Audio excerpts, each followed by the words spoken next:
আমি এক মধ্যবিত্ত পরিবারের ছেলে।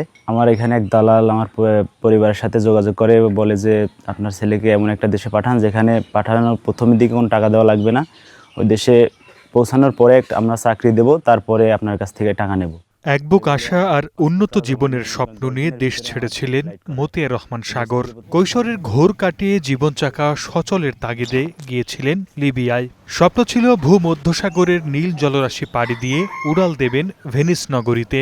কিন্তু সাগরের সেই স্বপ্ন ঢেকে যায় ঘোর অন্ধকারে। আন্তর্জাতিক মানব পাচার চক্রের খপ্পরে পড়ে নিভে যেতে বসে সাগরের জীবন প্রদীপ। দালালি টাকা নেওয়ার পরে সে টাকা আত্মসাৎ করে ফেলে, আমার পাঠায় না, একটা ঘরে আটকায় রাখে। দীর্ঘ 3 মাস আটকায় রাখার পরে সেখান থেকে একসময় মুক্তি বলেছে যে মুক্তি করে দেবে, এই বলে নিয়ে মাফিয়ার কাছে বিক্রি করে দেয়। তারা ভিডিও কলে অত্যাচার করে, বাসায় দেখে তারা 25-30 লাখ টাকা মুক্তিপণ দাবি করে। ঠিকমতো খাওয়া দাওয়া দেয় না, সারাদিনে হয়তো বা 2-3 দিন পর পর একটা রুটি খেতে দেয়।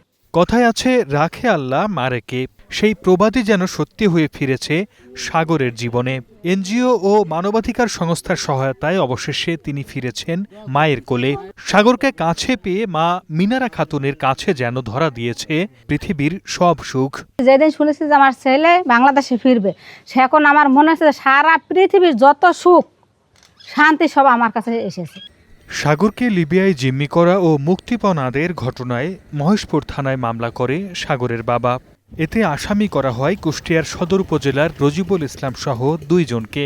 গত 21 জুলাই কুষ্টিয়ার ইসলামী বিশ্ববিদ্যালয় থানা পুলিশ রজিবুলকে গ্রেফতার করে। সে মূলত দীর্ঘদিন প্রায় 14-15 বছর লিবিয়াতে থাকতো। লিবিয়াতে থাকার কারণে ওই দেশের যে চক্র, যে মানব পাচারকারী যে চক্র বা যারা ওই যে মানুষকে বিভিন্নভাবে আটকিয়ে রেখে যে টাকা আদায় করে, তাই আদায় করতে তার একটা সম্পর্ক আছে, যোগাযোগ আছে। তার পরিপ্রেক্ষিতে ওখান থেকে লোক আটকিয়ে বিভিন্নভাবে দেশে চাপ প্রয়োগ করে টাকা চায়, আর সে টাকা এখান থেকে সে তার মাধ্যমে কালেকশন করে একটি নির্দিষ্ট পরিমাণ তাদের কাছে দেয় এবং সেই নির্দিষ্ট আরেকটি পরিমাণ সে নিজে এটা ভোগ করে এবং এই দেশে যারা দেশীয় চক্র আছে তারা মোটা ভাগ বন্টন করে নেয়। 2 বছরের বন্দিদশা থেকে মুক্তি পেয়ে গত 9 জুলাই ঝিনাইদহের মহেশপুর উপজেলার নিশ্চিন্তপুরে নিজ বাড়িতে ফেরেন মতিউর রহমান সাগর। সর্দার মোহাম্মদ আরিফ, স্টার নিউজ।